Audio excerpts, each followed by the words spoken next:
Ay, ya te damos, te saludamos, Atilio. Buen día para todos y todas. Saludos desde Garnica City, capital nacional de los hombres bellos. Dice gran triunfo el CEO Emma Ríos. Lean el pulpo Barat. Dice, ya lo vamos a leer, el Infopulpo. Buen día, hablando de distribuir riquezas. Sin embargo, recuerdo el amague con la empresa Vicentín, que regularon también el mal llamado impuesto a la riqueza, que se convirtió en un aporte solidario por única vez, y por último el pago puntual de la deuda externa. Apuren para el otro lado, están tirando toda la pelota para nuestro lado, dice Alejandro Didier.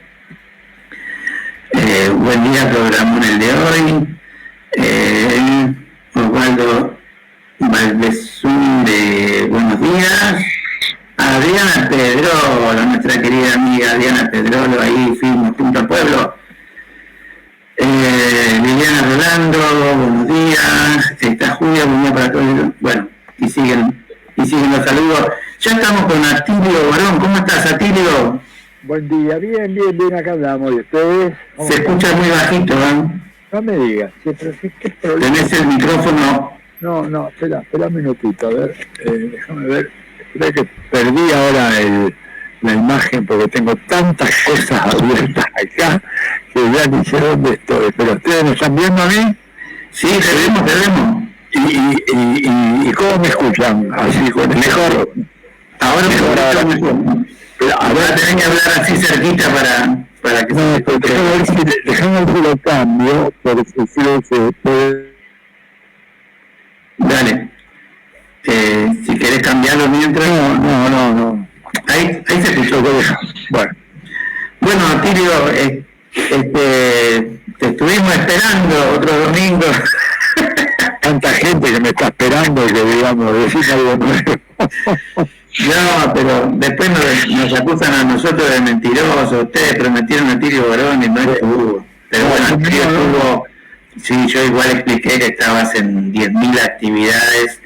Sos una de las personas más solicitadas en la Argentina a la hora de opinar en política y a la hora de pensar la realidad nacional con una mirada de lo que está pasando en el mundo, ¿no? Y por ahí empezar por allí, ¿no? Justo ayer en el diario Página 12, Temir Sader hizo un interesante artículo para debatir, ¿no? Sobre cómo se empieza a esmerilar, a derrumbar esa hegemonía de Estados Unidos, ¿no? Ese papel de Estados Unidos como el gran gendarme ya empieza a entrar en crisis. Me gustaría por ahí arrancar por ahí, Atilio. Mirá, ya este es un tema que hace unos años que se viene hablando, ¿verdad? Sí, leí el artículo de Mir y hay gente que, bueno, en este momento está ahora planteando eso, pero cuando uno mira las cosas en perspectiva ya, éramos unos cuantos que veníamos diciendo esto hace mucho tiempo. No es para no es para ejercer un derecho de decir yo lo inventé, yo lo descubrí. No, había un consenso ya entre muchos de nosotros. Te digo, mira, yo, es más, para que veas que no estoy macaneando. Vos lo escribiste, además. Yo lo escribí, pero fíjate, esto, por ejemplo, es un texto que yo escribí en 1994. Sí. Para que vea un poco. ¿Cómo se llama? Hacia un mundo hegemónico, el fin de la Pax Americana. Ahí básicamente lo publicó en una revista norteamericana, una revista especializada en cuestiones internacionales. Y originó mucho debate en Estados Unidos, mucho menos acá. ¿Te das cuenta?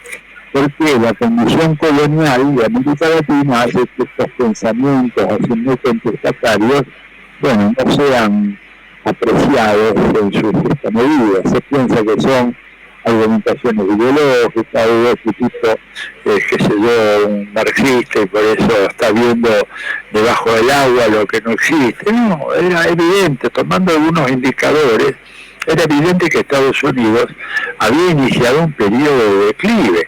Algunos de los grandes pensadores norteamericanos también decían eso. Por eso te digo que esto que está pasando ahora lejos de ser una novedad, es simplemente la ratificación de una tendencia que ya se venía gestando hace mucho tiempo. A ver, no hay imperios que duren toda la vida. Si se cayó el imperio romano, el imperio otomano, el imperio mongol, el imperio persa, el imperio británico, ¿por qué este habría de ser eterno? Digo, no tiene ni pie ni cabeza. Y yo, digamos, ya te digo, a fines del siglo pasado, la nota esa del 94, yo venía dando algunos indicadores diciendo, miren, esto no se va a poder sostener, no tiene cómo sostenerse, porque esta hegemonía norteamericana supone que los otros grandes actores del sistema internacional, ¿verdad?, principalmente Rusia y China, van a seguir estando como están. Y lo que vos veías ser una progresión económica fenomenal de China y una Rusia en ese momento metida en medio de la debacle, del derrumbe, de la experiencia soviética, pero yo lo que argumentaba era que un país que durante 250 años había sido uno de los protagonistas de las cuestiones internacionales, no podía desaparecer de la noche a la mañana sin dejar rastros y no retornar a las primeras planas de las noticias mundiales. Era absurdo pensar de Rusia, porque se había desintegrado la Unión Soviética, ya no iba a jugar más ningún papel en la política mundial. Y la prueba es que, bueno, evidentemente lo jugó, y lo hace cada vez más, pero es un poco la última reflexión mía que yo quiero compartir con ustedes, con la audiencia, porque está condensada en una nota que yo publiqué en mi blog, que de paso lo anuncio, si lo pueden buscar ahí, porque hay mucho material que es latilioverón.com.ar, ¿no? Entra en mi blog, se llama Nuevo Trípode del Poder Mundial. No me yo te digo que después de la caída de Kabul, ¿verdad?, y la derrota fenomenal, militar, política, diplomática, sufrida por Estados Unidos, se configura una nueva estructura del poder internacional que tiene 3 puntos de apoyo fundamentales. Estados Unidos, en declinación, pero todavía con mucha fuerza; China, que le ha sacado una ventaja muy importante a Estados Unidos en materia económica y en materia tecnológica, ¿no es cierto? Eso, si quieren después vemos unos datos. Y Rusia, que ha vuelto, digamos, a los primeros planos de la política mundial, porque a pesar de las sanciones económicas, a pesar del ataque permanente de Estados Unidos, los lacayos europeos, que son gobiernos impresentables, repugnantes, ¿verdad?, esos gobiernos que se agachan ante Estados Unidos servilmente, pese a eso Rusia, a favor de su enorme capacidad como proveedora de energía, proveedora de agua, proveedora además de una tecnología militar de primera línea, se ha vuelto a los primeros planos, y ese es el trípode que hoy está en la cumbre del sistema internacional. Francia se jubiló, el Reino Unido se jubiló, Alemania se jubiló, Corea del Sur se jubiló, Japón está jubilado hace rato, y después, digamos, que toma la gran decisión. Por eso, cuando se habla de la transición geopolítica, es una expresión que ya está anticuada. La historia se mueve mucho más rápido que las teorías y los conceptos, y en realidad la transición determinó. ¿Qué queríamos decir con esta transición? El mundo es multipolar, ¿no?, que la época que antes tuvo Chávez, en 1999, y luego vienen Néstor y Cristina y Lula y Dilma y Correa y Evo y Zelaya y Lugo, etcétera. Bueno, ese mundo multipolar, en donde había muchos países que tenían de alguna manera que coordinarse para hacer un cierto contrapeso a los Estados Unidos, hoy en día se ha, como decirte, se ha estilizado, en el sentido que quedan solamente tres grandes actores protagonistas, que son los que dije: Estados Unidos, Rusia y China. Lo cual abre para nosotros, en la Argentina y en los países latinoamericanos, unas oportunidades de relacionamiento internacional relacionamiento económico, coordinación política, diplomática, muy, pero muy importante. Y esto, aclaro antes y ya después le cedo para que tengamos un verdadero intercambio, ¿no? Aclaro para que no haya ningún malentendido que no es que ahora, ante la declinación de la hegemonía norteamericana, viene China y se instala en el sitial que antes ocupaba Estados Unidos. Lo que yo digo en todos mis escritos... Es otra lógica. La otra lógica, y además ese sitial, el que ocupaba Estados Unidos en ese momento, ya no está más. Es como decir una silla, ¿verdad? Éramos 7 en una cena. Bueno, la silla de la cabecera no está más. Se la llevó, vino Hermoso, se la llevó. No hay quien pueda ocupar el sitial de los Estados Unidos. Empieza a haber una mesa redonda. Una mesa triangular, triangular, la mesa triangular. La imagen de una mesa de 3 lados. Y yo uso mucho ese ejemplo porque Biden publicó una nota, ¿verdad?, hace ya un poco más de 1 año y medio, en la revista Foreign Affairs, que es la revista del establishment diplomático norteamericano. Ellos hicieron una invitación a Biden y a Trump a que escribieran sendos artículos antes de las elecciones presidenciales de Estados Unidos, ¿verdad? El artículo de Biden creo que se llama América está de vuelta, los Estados Unidos están de vuelta. Por supuesto, Trump, hagamos que América sea grande otra vez, pero cualquiera de las dos expresiones, América está de vuelta, o hagamos que América sea grande otra vez, habla de que ya no es lo que era antes. O sea, por eso causa sorpresa ver gente diciendo, no, Estados Unidos sigue siendo, no. Trump te dice que no sigue siendo, Biden también te dice que no sigue siendo.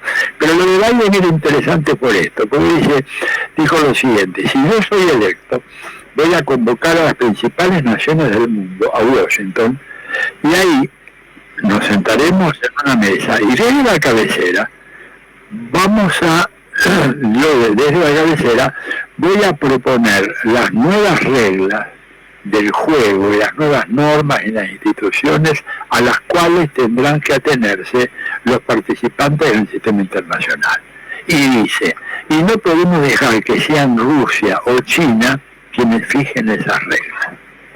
¿Se da cuenta? O sea, la imagen era claramente la de un señor sentado en la cabecera, una larga mesa, a ambos lados estaban, qué sé yo, por supuesto, China, Rusia, Francia, Inglaterra, Alemania, Japón, etcétera. Bueno, y lo que yo digo, comentando ese artículo, es que la imagen que usa Biden es una imagen absolutamente anacrónica. ¿Por qué? Porque vino el personal de maestranza y se llevó a la mesa, ya no está la mesa larga. Te dejaron una mesita chica de 3 lados. Entonces, está sentado vos, no hay cabecera en esa mesa, no hay cabecera. Está Rusia, China y Estados Unidos, con un agravante, o varios, pero digo, el más importante, que por primera vez en esa tríada hay 2 que están unidos. O sea, no es una tríada de 3 que se matan entre sí.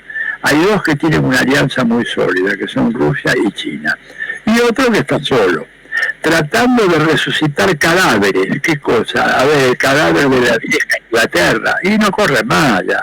¿Quién le va a dar bola a Boris Johnson y a Inglaterra en este momento, cuando no tiene ninguna condición de manejar los asuntos, no te digo mundiales, los asuntos que tienen lugar en su propio entorno inmediato? Europa, incluso dentro de la propia Europa, Alemania, por ejemplo, tiene muy buenas relaciones con China. O sea, ya pero escuchame, pero además Alemania, a propósito de esto, fíjate vos, cuando fue Biden hace 2 meses a Alemania, y fue entre otras cosas a la reunión del G7, y fue entre otras cosas para decirle, ratificarle la política de Washington, de que no querían el famoso gasoducto o oleoducto submarino que va desde Rusia a Alemania, y la Merkel le dijo, mire, lamentablemente nosotros necesitamos ese oleoducto y lo vamos a mantener. Y pues hay una razón muy clara, es que la tercera parte de la industria alemana utiliza la energía que proviene de ese gasoducto. Usted me está diciendo que no lo... ¿Y con qué me lo reemplaza? Usted me va a mandar un convoy interminable de barcos que vienen desde Estados Unidos hasta las costas de Alemania, después hay que regasificar ese gas que usted me trae. Digo, es un proceso complejo, lento, carísimo, cuando podemos tener el petróleo, el gas ruso en menos que canta un gallo, a un precio mucho más barato. Muy bueno. Y finalmente Biden lo convencieron, se dio cuenta que era inútil y finalmente Biden levantó las sanciones que había sobre las empresas que estaban actuando en la construcción del gasoducto aquel, se llama Nord Stream 2, el famoso gasoducto aquel, que tenían las empresas sancionadas, y levantó las sanciones porque el tipo se dio cuenta de que era insostenible, que los europeos iban a autorizar eso y que Alemania lo iba a autorizar de cualquier manera. Además, ella le dijo otra cosa, le dijo, usted quiere que nosotros sigamos pagando el gas que viene de Rusia, porque no es el primer gasoducto, tenemos varios gasoductos y oleoductos que vienen, pero que pasan por Lituania, por Estonia, por Polonia, por Ucrania, y que cada uno de esos países cobra un derecho de peaje. Y al final quien lo paga es el empresario alemán o los hogares alemanes que reciben un gas más caro porque tiene que pagar 3 o 4 peajes. Nosotros, si lo recibimos directo de Rusia a uno de los puertos alemanes, ¿no es cierto?, donde se hace el ensamble con la red de petróleo y de gas de Alemania, reduciríamos el costo notablemente. Bueno, total que ni siquiera ahí en el escenario europeo Estados Unidos pudo vetar la presencia de Rusia. Sumale, ¿no es cierto?, la vinculación de China con Europa, porque la nueva ruta de la seda uno tiene como objetivo reconstruir lo que era la ruta del siglo XIII, la que recorrió Marco Polo cuando fue a visitar el Can allá en la China. Claramente habla de un mundo que ha cambiado de una manera irreversible y que para nosotros, ¿verdad?, es un momento de oportunidades, se abre una coyuntura de oportunidades, pero también una coyuntura peligrosa porque el imperio, al ver recortadas sus prerrogativas y amenazados sus intereses, se está volviendo con más fuerza sobre América Latina, como lo había anticipado José Martí hace ya más de un siglo, cuando decía impedir que Estados Unidos se apodere de las Antillas, decía él, y desde ahí con fuerza brutal se arroje sobre toda Sudamérica. Bueno, este es el momento. Entonces, me parece que estamos en un punto de inflexión muy interesante y es esperar que el gobierno argentino tome nota de esta situación, de exigente en relación a China y a Rusia, y bueno, y esto nos va a dar un mayor margen de autonomía en relación a las presiones de Estados Unidos, que por otra parte ha venido presionando al gobierno argentino, mandando 3 delegaciones en los últimos 3 meses, ¿no? Precisamente, ¿qué vinieron a decir? Aléjense de China. El problema es que no te podés alejar de China. Claro. Y aunque Alberto Fernández no quiera, no sé, aunque Massa sea presidente y no quiera, ¿verdad?, el presidente de la embajada, aún así China nos va a tragar, porque China es como un Júpiter, te das cuenta, del sistema solar, te atrae a todos los planetas más chicos. Nosotros somos un planetita así de chico. Y te hago una cosa, mira, Pedro, para a los oyentes y a los que están viendo esto, no sé si alguien lo ve esto o esto solamente audio, decime, Pedro, ¿cómo es esto? No, estamos saliendo por Facebook, wow, en Pedro Camino Negro Ponce, y también en el Pulpo Producciones, en YouTube, también por el Pulpo Producciones. Bueno, así que, bueno, es famoso. Disculpen la facha con la cual aparezco, pero bueno, digamos, a ver, ¿qué va a hacer cualquier gobierno argentino, por ejemplo? Y además por FM Voces, y también, la página de la radio, ¿no? La 107.7, muy bien. Muy bien. Bueno, pero te digo, ¿qué puede hacer un gobierno? Mira lo que le pasó a Macri. Macri se puso de rodillas al servicio de Estados Unidos, se puso de rodillas al servicio de Donald Trump, pensando que iba a venir una lluvia de inversiones, no vinieron. pensando que iba a poder exportar grandes cantidades de productos de la Argentina. No pudo exportar nada. Su mayor logro fue haber exportado 50.000 toneladas de limones, cuando la provincia de Tucumán produce 1.800.000 toneladas al año. O sea, exportamos una porción... Y que te cuente Rocco Carbone lo que había dentro de los limones. Está bien, bueno, eso lo dejamos, había caracol loco, para el que nos lo diga él, ¿verdad? Lo dijo. No. Pero bueno, entonces digo, son condicionamientos internacionales que le dan al gobierno argentino un margen de movimiento que no te así simplemente. Claro que sí. Atilio, hay tantos temas, por ahí brevemente de Afganistán ya hablamos mucho, pero por ahí nos interesaría de qué manera también impacta esta retirada de Estados Unidos de Afganistán para nuestra América, ¿no? Teniendo en cuenta de que acá también, si bien no es la situación de Afganistán, Estados Unidos acá en nuestra América tiene una cantidad de bases militares enormes que me imagino que en esta especie de derrumbe del imperio, que siempre es peligroso, sigue manteniendo estas bases militares alrededor de Venezuela, en distintos lugares que siguen haciendo peligroso a Estados Unidos, sobre todo para nuestra América. Claro, no, Estados Unidos mantiene, mira, los recuentos hay que actualizarlos ahora porque ha habido algunas pocas nuevas bases, pero estamos hablando de por lo menos unas 85 bases en toda la región, de las cuales un poco más cerca de la mitad están en la zona del Caribe, exclusivamente, ¿verdad? Y evidentemente lo de Afganistán es una derrota así en toda la línea, creando una situación de enorme incertidumbre en la arena internacional, pero a mí me parece que marca justamente el comienzo de una nueva era, ¿verdad? Porque fíjate que ese nuevo gobierno, que yo no tengo ninguna simpatía por los talibán, ninguna, para nada, me parecen un grupo sectario, retrógrado, reaccionario, bajo muchísimos criterios, ni hablar con ellos del tema del lenguaje inclusivo, digamos, y todo lo demás. Imagínate lo que es aquello. Se cortan la cabeza. Se cortan la cabeza. Están prohibiendo pasar música por las radios, digo. Son grupos absolutamente... De un origen mercenario, además, ¿no? No todo lo que digo. Perdón. Sí, te decía que un origen mercenario, si uno piensa en esa experiencia socialista que hubo en Afganistán y que claro, y la ocupación soviética después, y sí, es un grupo que tiene, pero, perdón,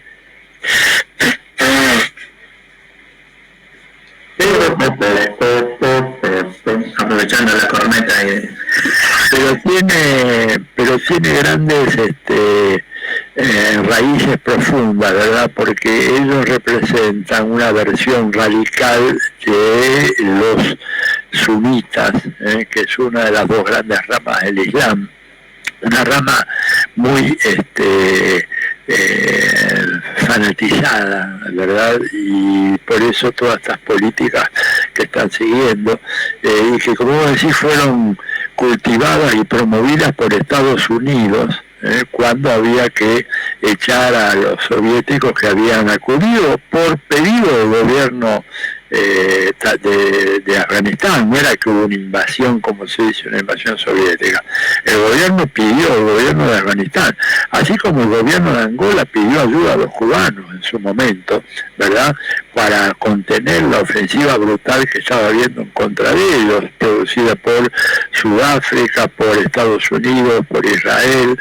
Bueno, lo mismo hizo el gobierno de Afganistán, pero evidentemente esa presencia soviética provocó una reacción. Estados Unidos montó muy bien una operación para atraer a su lado a los talibanes, armarlos hasta los dientes, darles una cobertura diplomática y facilitar que esta gente pudiera finalmente provocar la salida de las tropas de ocupación soviética. O sea, tienen un origen espurio, pero hay una base, ¿verdad?, que es este fundamentalismo religioso, que es muy extensivo en ciertas sectas del Islam, y eso me parece que es el dato que marca el momento actual. ¿Qué vamos a hacer ejercicios ahora de muy conjetura, hay que tomarlo por punto,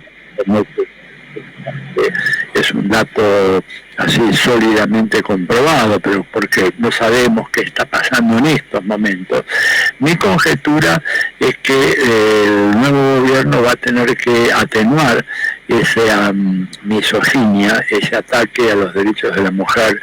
Van a tener que asumir un cierto ayornamiento ideológico, van a tener que dejar de lado ciertas actitudes absolutamente arcaicas, anacrónicas, yo te diría hasta bárbaras.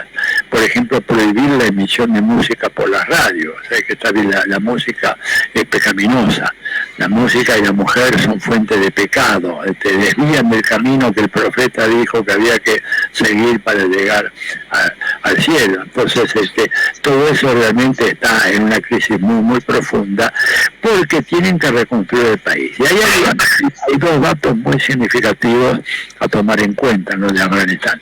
Primero, cómo los chinos se dieron cuenta de cómo estaba la cosa, ¿verdad? Y 3 semanas antes de la caída de Kabul, recibieron una delegación de los talibán allá en Beijing. Lo recibió nada menos que el ministro de Relaciones Exteriores, que no es un tipo que recibe a cualquiera que pasa por la casa, toca timbre y entra a la Cancillería. Fue una invitación muy importante, y China les dijo que si se estabiliza la situación, China va a hacer un aporte muy importante para la reconstrucción del país. Y China, evidentemente, está dispuesto a hacerlo, pero estos otros tienen que dejar de lado conductas tan aberrantes como las que han mostrado en el pasado. Si no, los chinos se queman, y los chinos, si hay algo que no quieren, es quemarse por nada en ninguna parte del mundo. ¿Dónde está el interés de China? Miren el mapa. Es muy simple, falta tener un doctorado. Mirá el mapa, ¿qué tenés en la punta del mapa? Irán. ¿Qué tenés en la otra punta del mapa? China. ¿Qué hay en el medio? Afganistán. ¿Qué necesitan los chinos? Y necesitan el petróleo y el gas de Irán, que es uno de los grandes productores del mundo. Y quieren tender un oleoducto, un gasoducto que pase por ahí.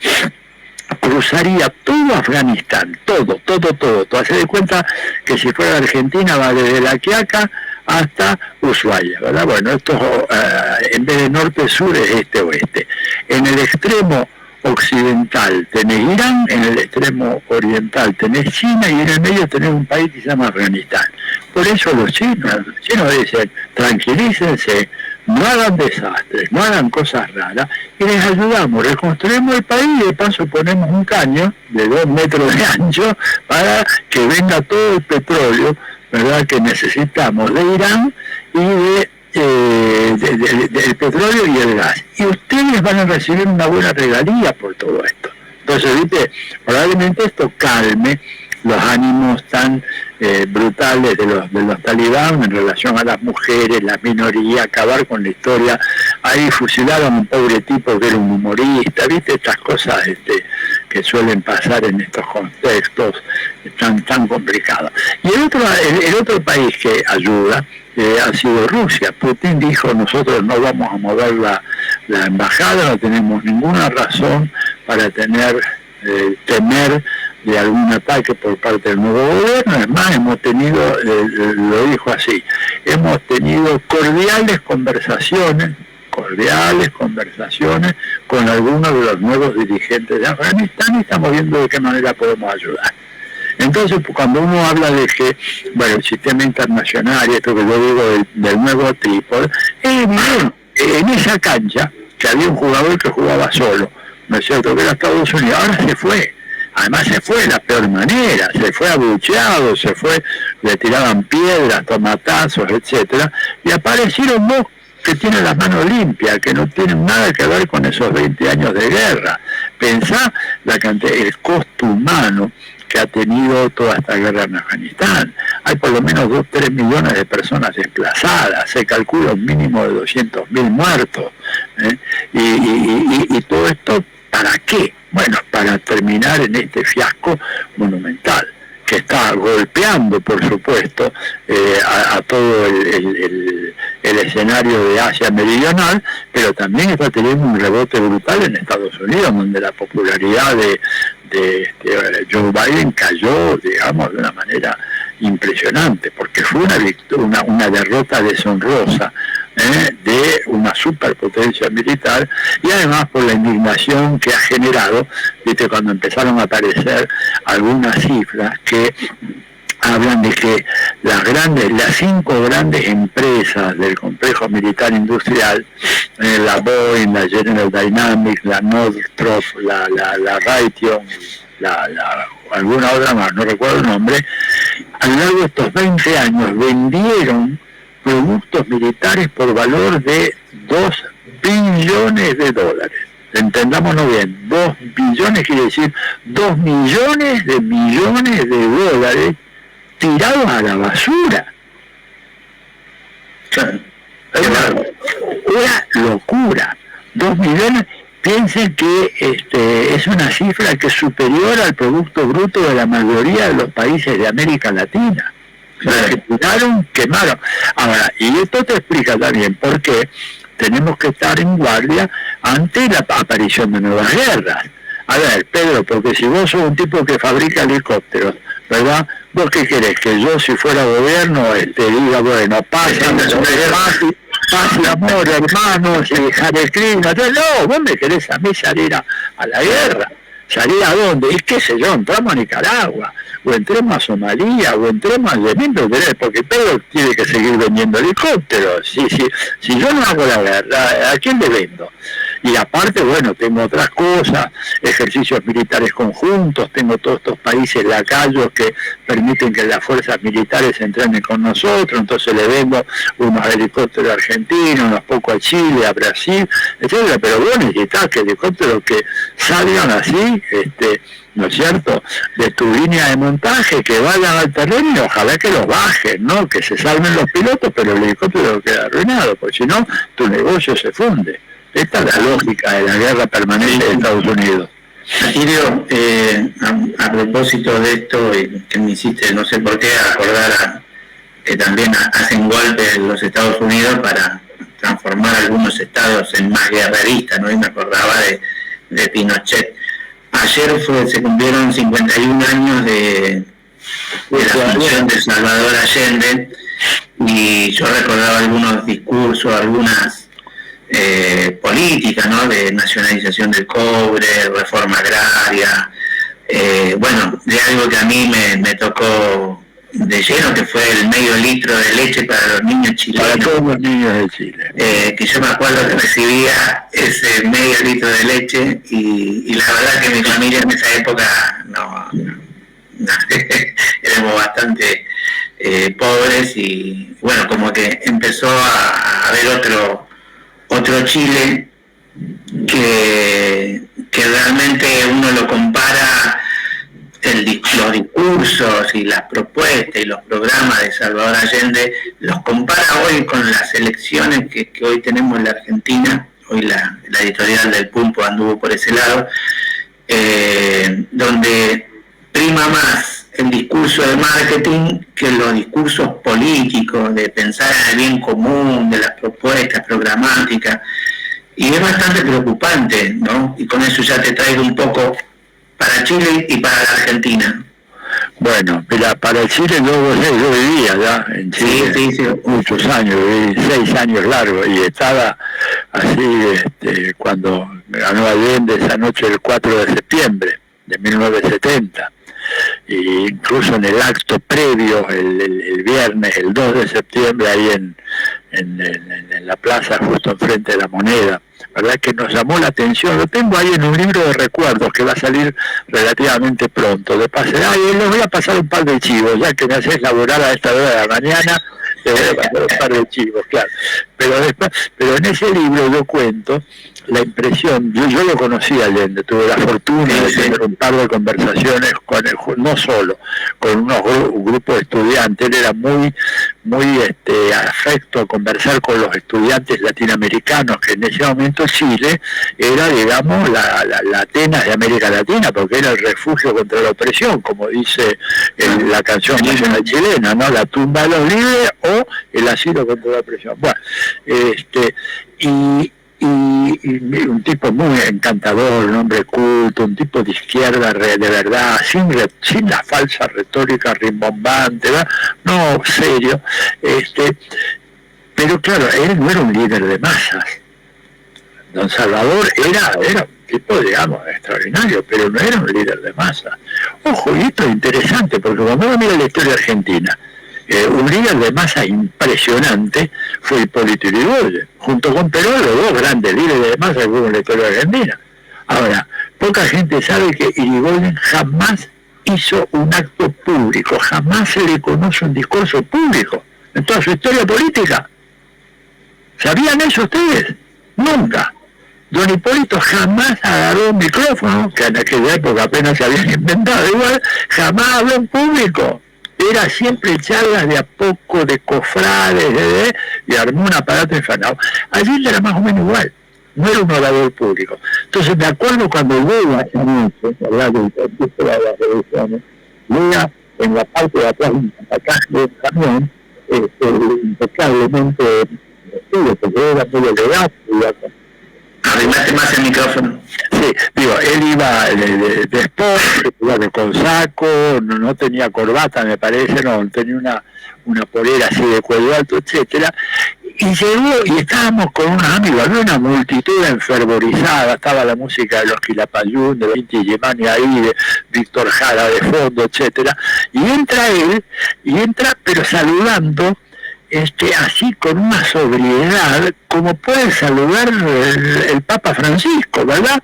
Yo me lo imaginaba, por ejemplo, un tipo como Chávez, llegando así, recibido por una multitud, ¿a qué lo hubiera hecho? Pero un escándalo, y don Salvador como diciendo, calma, compañero, calma.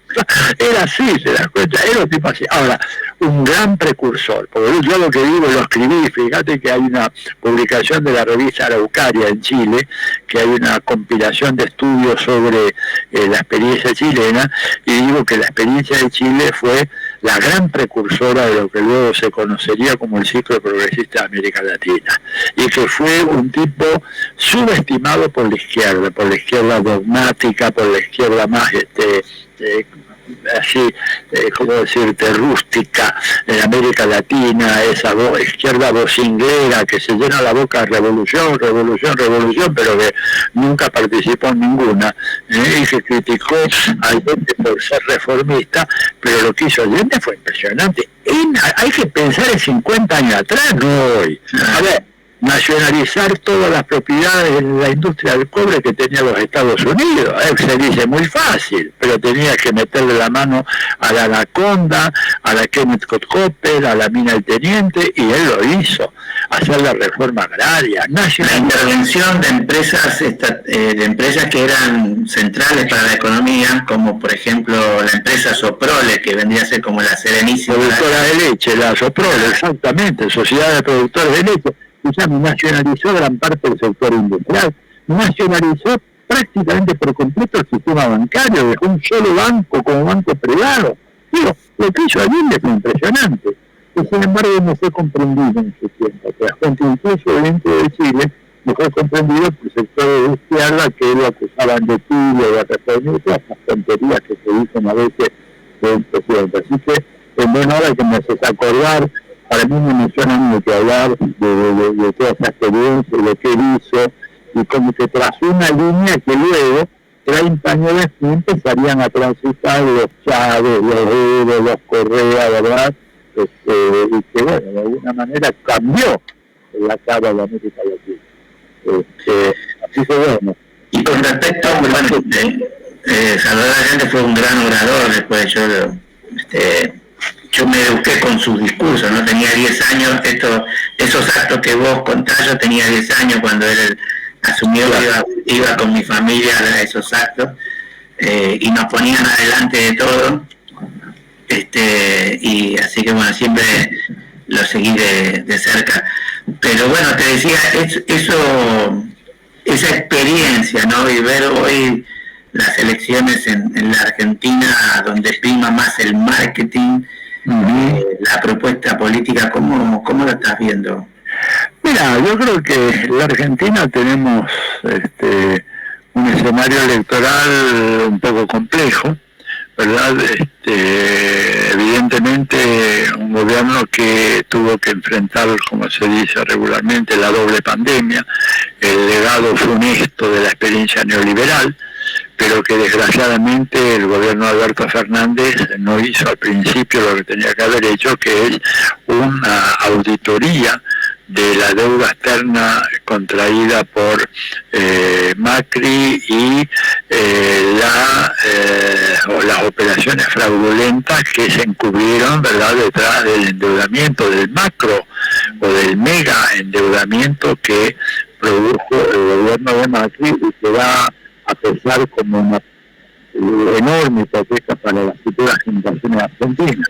Yo no entiendo por qué el gobierno y ahora se ve entrampado en esa mala decisión, con las consecuencias de esa mala decisión de no hacer un examen a fondo, a pesar de que después cuando se hizo, hay ese famoso informe del Banco Central que demuestra de que durante la gestión de Macri se fugaron de este país 88.000 millones de dólares. Digo, no es una cifra menor. Estamos hablando de un país que tiene un producto bruto, en el mejor de los casos, de 500.000 millones, que se te fugue casi el 20%, es una barbaridad. Entonces me parece que ahí se paga un error, ¿verdad?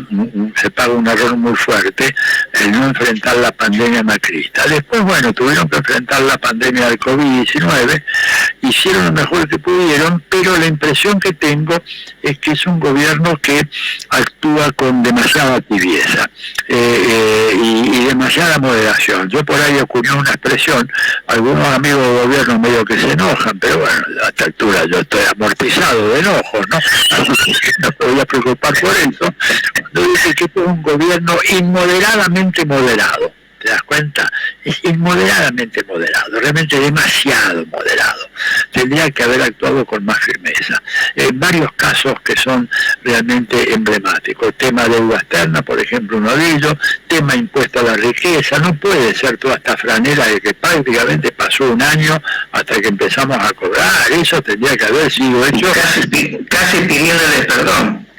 Casi, pero yo discutiría si el casi, yo creo que pidiéndole perdón, pues por esta única vez, ¿cómo por esta única vez? ¿Cómo por esta única vez? Ese impuesto tiene que ser un impuesto permanente. A ver, resulta que está aplicando un impuesto más grave que ese todavía Biden en Estados Unidos y aquel lo va a dejar por varios años, dijo, y nosotros hacemos por única vez e inclusive por una tasa mucho menor. Digo, ahí falta la galla. Es un tipo que no tiene, ¿verdad?, sangre caliente para salir a dar la pelea como tiene que dar. Entonces, esto me parece a mí un gobierno que tiene demasiados titubeos. Por ejemplo, tuvo una buena reacción inicial con Vicentón y luego dio más para atrás y perdió mucha credibilidad. Y es un gobierno además que no ha comprendido una cosa fundamental en el mundo moderno, que es la importancia decisiva que la comunicación política tiene en el mundo de hoy. La comunicación política es fundamental en el mundo de hoy, y si hay un gobierno que desprecia el tema de las comunicaciones, no desprecia, perdón, me corrijo, que subestima o que menosprecia, no desprecia, menosprecia el impacto de las comunicaciones, de la comunicación de masa del gobierno de Alberto Fernández. A mí, gente de altísimo nivel en este gobierno me ha dicho, cuando ven algunos de los tweets medios incendiarios que yo Mito, dice, bueno, no, pero vos estás confundiendo porque la gente en realidad no le hace demasiado, no le hace caso a los zócalos, ni le hace caso a los portadas. Así le digo, ¿qué investigación me da para probar eso? Claro que les hace caso, por supuesto. Y consideran, digamos, de que en este país ha sido un emporio de vacunatorios VIP, cuando hubo unos pocos casos absolutamente marginales, pero se instaló de que acá no hay vacunas porque se vacunaron a los privilegiados. Se instaló el tema de que acá no llegaron las vacunas porque ustedes no quisieran comprarlas, cuando en realidad no te las vendían. Hoy la tapa de Clarín, hoy domingo, está más o menos insistiendo sobre ese tema, ¿verdad? Cuando en realidad no te las vendían. Este es el problema, no sé, otras cosas porque no le vendías a un país fundido, a un gobierno fundido como este. Pero bueno, el gobierno, ante eso yo noto con mucha preocupación, pero que no hay una respuesta firme. Y la respuesta tiene que ser crear un equipo de comunicaciones que salga a dar la pelea permanentemente contra tantas mentiras, tantas fake news, tanto blindaje mediático. ¿Cómo es que el gobierno no sale, los candidatos del gobierno a atacar, por ejemplo, a los candidatos tan débiles que tiene la derecha hoy? La María Eugenia Vidal, escúchame, la destruye en 5 minutos de debate. Decirle, señor, cuéntenos cómo es el tema de los aportantes truchos. A ver, ¿cómo es esto? Usted estaba allá, cuéntenos eso. Ninguno salió a decir eso, ¿verdad? Y del Colo, bueno, ni hablemos. El Colo no conoce debe haber cruzado la General Paz una vez en su vida, que se viene a hacer el caudillo del conurbano ahora. Pero vos ves al gobierno como que temeroso. Y yo en algún momento mandé varios mensajes muy fuertes a gente que está ahí muy cerca de Alberto, diciendo, mijo, hagan uso de todas las atribuciones que la Constitución de la Nación Argentina le otorga al presidente de la República.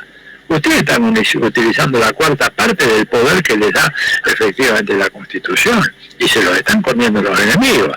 Así que pónganse las pilas y empiecen a ordenar todo esto. Y además toda la discusión sobre la estrategia en contra del COVID, que a mí me pareció un problema grave. ¿Por qué? Porque un país federal, vos fíjate que los 4 países, fíjate vos, Pedro, digo, y Pablo, y Rubén, los que están ahí, los 4 países que más sufrieron el impacto devastador del COVID fueron Estados Unidos, Brasil, la India y México. ¿Qué tienen en común estos países? Lo que tienen en común es que tienen un régimen de gobierno federal. Quiere decir que cada subdivisión al interior de los países tiene autonomía para decidir su política de combate al coronavirus.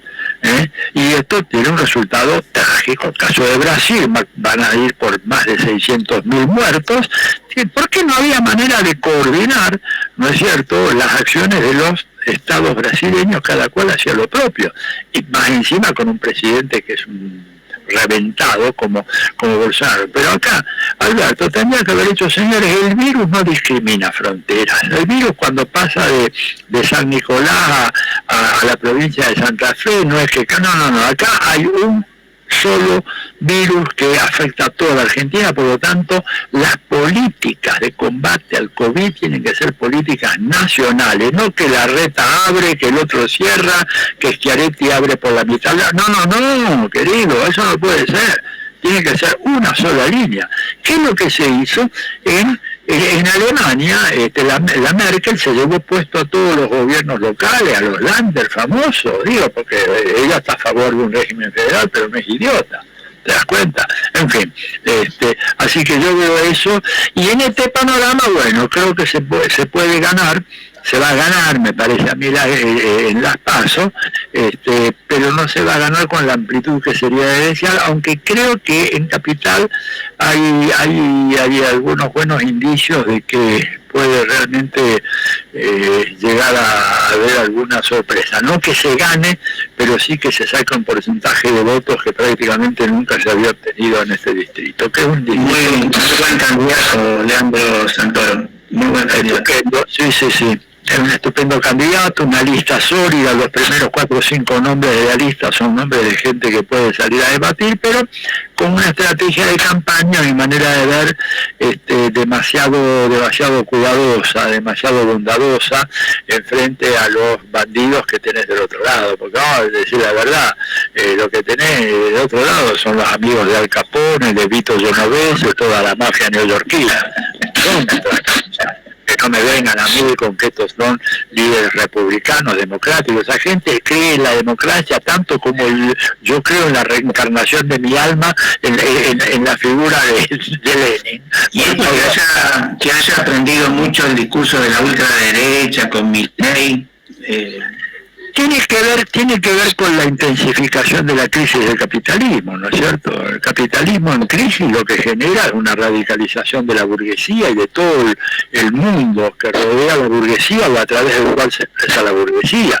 Cuando los partidos, lo que pasó en Chile, cuando los partidos de la derecha convencional no pudieron contener a Allende, apareció, te acordarás, bueno, vos eras muy chiquito, pero si habrás escuchado Patria y Libertad, aparece aquella organización facha, Patria y Libertad, ocupando un lugar que en ese momento estaba el Partido Nacional en Chile, que había fusionado los viejos partidos conservadores y liberales de Chile en una fórmula única, el Partido Nacional, y un partido parlamentarista.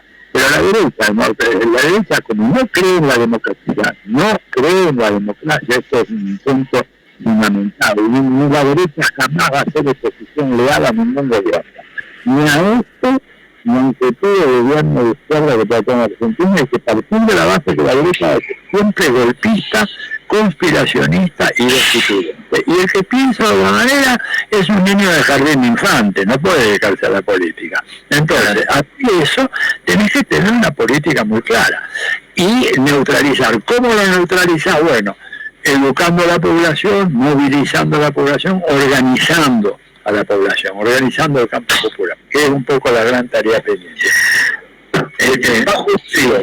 Un chivo. Estos son mis 2 más recientes libros. Este es el último de todo. Lo se ve bien, se llama El sueño del Marqués. Ahí le sacas mano a Vargas Llosa. Ahí le saco mano a Vargas. El sueño del Marqués, una pluma al servicio del imperio. Acaba de salir, se los recomiendo, la van a pasar muy bien, se lee muy fácil.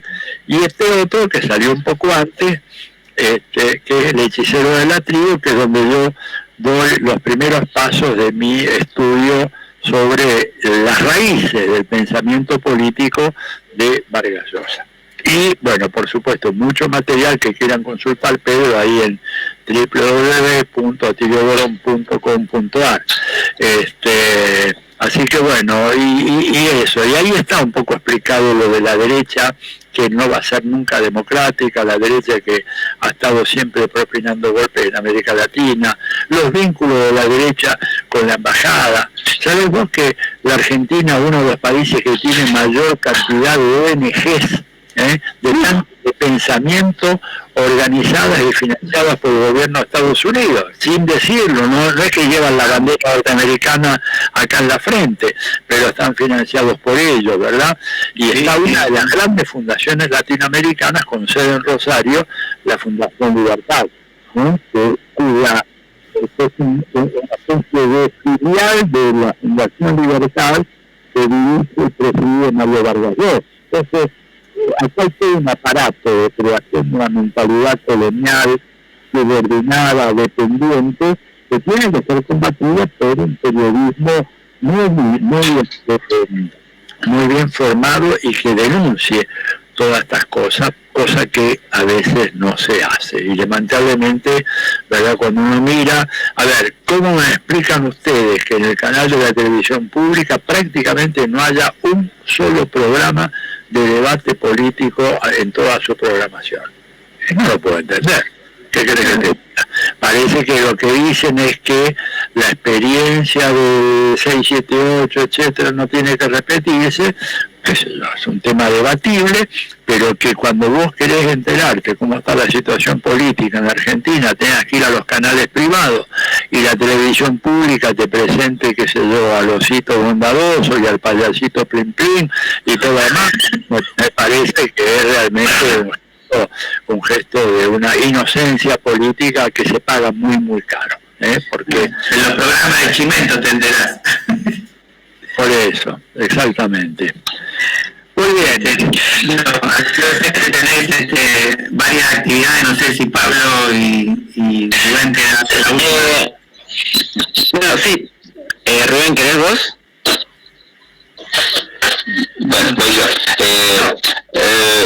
Me quedé enganchado con uno de los temas que hablamos, y es el tema de las bases militares de Estados Unidos en Argentina.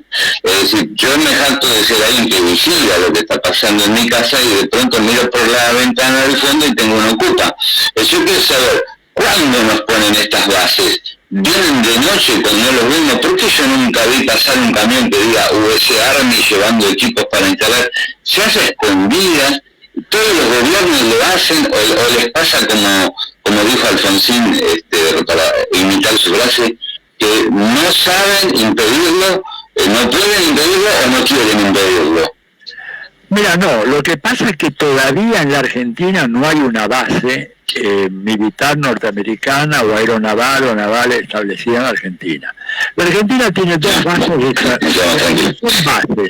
A ver, la Argentina tiene una estación de observación geoespacial en Malargüe, que está manejada básicamente por la OTAN, los gobiernos europeos asociados a Estados Unidos, pero no es una base militar.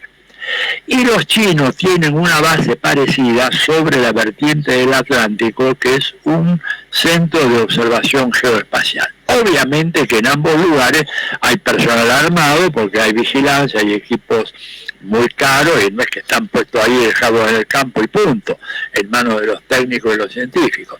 Pero por ahora todavía no hay bases militares en Argentina, salvo, por supuesto, Malvinas. Malvinas tenemos una mega base de la OTAN, y cuando uno dice la OTAN, yo siempre cito lo que el New York Times solía decir en una época: el nervio y el músculo de la OTAN es el Pentágono, ¿no? O sea, cuando hablamos de la OTAN, estamos hablando de Estados Unidos, pero están ahí en Malvinas, pero en territorio continental no tenemos. Ahora, el plan de Estados Unidos claramente es instalar, en la medida de lo posible, 2 o 3 bases militares acá y evitar que haya bases militares chinas. Pero acá el tema es que los chinos no tienen bases militares, salvo una en Djibouti, en el África Occidental, una pequeña base, porque ahí ellos construyeron un puerto, hay una cosa muy especial, y quedó un pequeño destacamento, pero no hay nada comparado a lo que son las bases militares que Estados Unidos tiene en la región. Vos pensás que